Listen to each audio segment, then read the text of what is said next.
Christ est ressuscité. Chers amis, bonjour. Quelle joie pour moi aujourd'hui de pouvoir venir de nouveau ensemble avec vous, prier avec la parole de Dieu, qui est notre nourriture spirituelle, la nourriture pour notre âme, pour notre esprit. Comme nous avons besoin de nourrir notre corps physique, nous avons aussi besoin de nourrir notre homme intérieur, notre esprit, notre âme. Et comment on la nourrit? À travers la parole de Dieu. Et donc, merci Seigneur pour cette nourriture que rien d'autre pourrait satisfaire mon esprit, mon âme, tout mon être que ta parole. C'est seulement ta parole qui me rassasie, qui peut rassasier certaines parties de mon être, Seigneur. Amen. Donc, aujourd'hui, nous serons à Matthieu 23 et le psaume 24. Donc, si tu as ta Bible, je t'invite alors à préparer les chapitres que nous allons prier ensemble. Et comme tous les jours, je vous encourage à prier après cette prière en direct. Tous les jours, essaie de prendre toi-même la parole de Dieu et prie. Commence avec le chapitre que tu veux et ainsi de suite, tu fais le parcours de tous les chapitres de la Bible du Nouveau Testament. Amen. Et donc, si tu es prêt, nous allons prendre Matthieu 3. Alors, Jésus s'adressa aux foules et à ses disciples en disant, « Sur la chair de Moïse se sont assises les scribes et les pharisiens. Faites donc et observez tout ce qu'ils pourront vous dire. Mais ne vous réglez pas sur leurs actes, car ils disent et ne font pas. Ils lient de pesants fardeaux et les imposent aux épaules des gens, mais eux-mêmes se refusent à les remuer du doigt. En tout, ils agissent pour se faire remarquer des hommes. C'est ainsi qu'ils font bien large leurs phylactères et bien long leurs franges. Ils aiment à occuper le premier divan dans les festins et les premiers sièges dans les synagogues, à recevoir les salutations sur les places publiques et s'entendre appeler Rabbi par les gens. Pour vous, ne vous faites pas appeler Rabbi, car vous n'avez qu'un maître et tous vous êtes des frères. N'appelez personne votre Père sur la terre, car vous n'en avez qu'un, le Père céleste. Ne vous faites pas non plus appeler directeur, car vous n'avez qu'un directeur, le Christ. Le plus grand parmi vous sera votre serviteur. Quiconque s'élèvera sera abaissé, et quiconque s'abaissera sera élevé. Malheur à vous, scribes et pharisiens hypocrites, qui fermez aux hommes le royaume des cieux. Vous n'entrez certes pas vous-même, et vous ne laissez même pas entrer ceux qui le voudraient. Malheur à vous, scribes et pharisiens hypocrites, qui parcourez prosélytes, et quand vous l'avez gagné, vous le rendez digne de la géhenne 2 fois plus que vous. Malheur à vous, guides aveugles qui dites, si l'on jure par le sanctuaire, cela ne compte pas. Mais si l'on jure par l'or du sanctuaire, on est tenu. Insensé et aveugle, quel est donc le plus digne, l'or ou le sanctuaire qui a rendu cet or sacré? Vous dites encore, si l'on jure par l'autel, cela ne compte pas. Mais si l'on jure par l'offrande qui est dessus, on est tenu. Aveugle, quel est donc le plus digne, l'offrande ou l'autel qui rend cette offrande sacrée? Aussi bien, jurer par l'autel, c'est jurer par lui et par tout ce qui est au-dessus. Jurer par le sanctuaire, c'est jurer par lui et par celui qui l'habite. Jurer par le ciel, c'est jurer par le trône de Dieu et par celui qui y siège. Malheur à vous, scribes et pharisiens hypocrites, qui acquittez la dîme de la menthe, de fenouil et de cumin, après avoir négligé les pointes les plus graves de la loi, la justice, la miséricorde et la bonne foi. C'est ceci qu'il fallait pratiquer, sans négliger cela. Guides aveugles qui arrêtaient au filtre le moustique et engloutissent le chameau.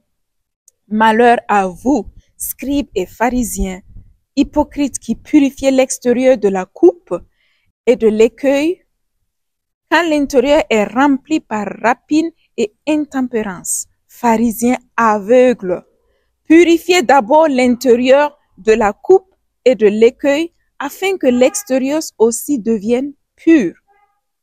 Malheur à vous, scribes et pharisiens, hypocrites, qui ressemblaient à des sépulcres blanchis.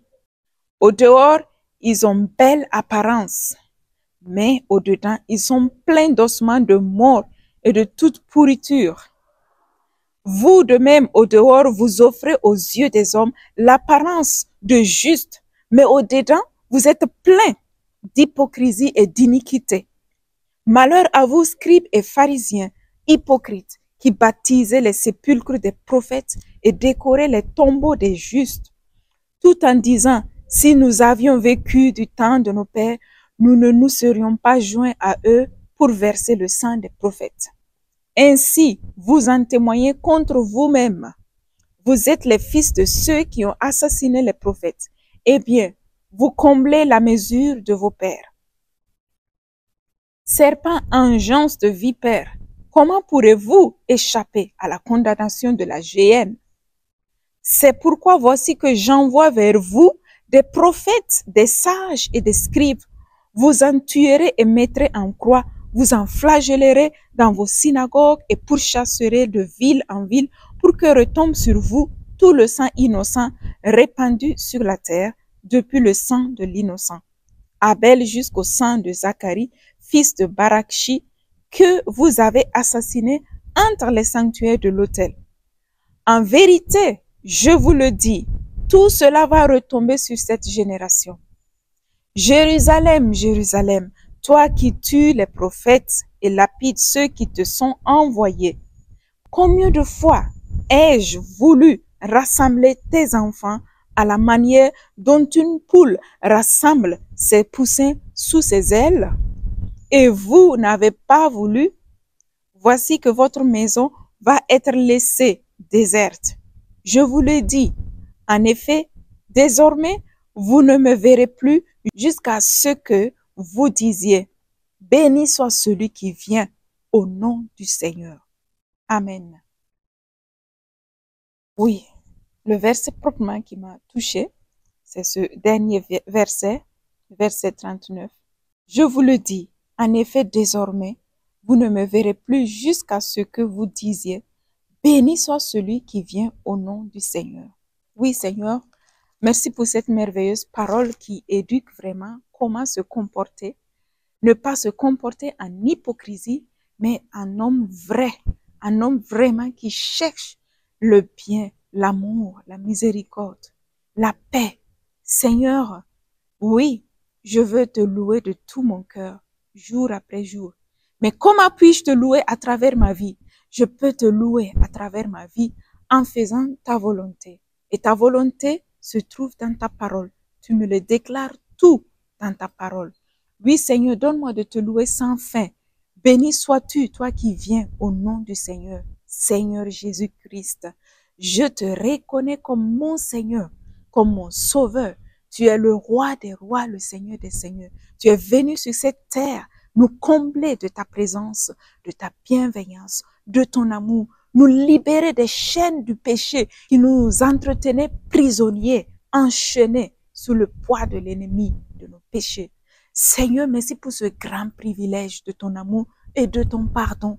Jésus, béni sois-tu, toi qui viens au nom du Seigneur pour nous libérer de toutes ces hypocrisies, pour nous libérer de tous ces mensonges, des lois de foi qui nous déroutent, pour nous libérer de tout enchaînement de l'ennemi qui nous éloigne de tes voies. Béni sois-tu, toi qui viens au nom du Seigneur, dans ma vie, ô Jésus, dans ma famille, dans mes projets, dans ma communauté, dans l'église, dans tous les secteurs de nos vies. Béni sois-tu, ô Seigneur, roi des rois, dans le cœur de toute personne qui est en train de me suivre.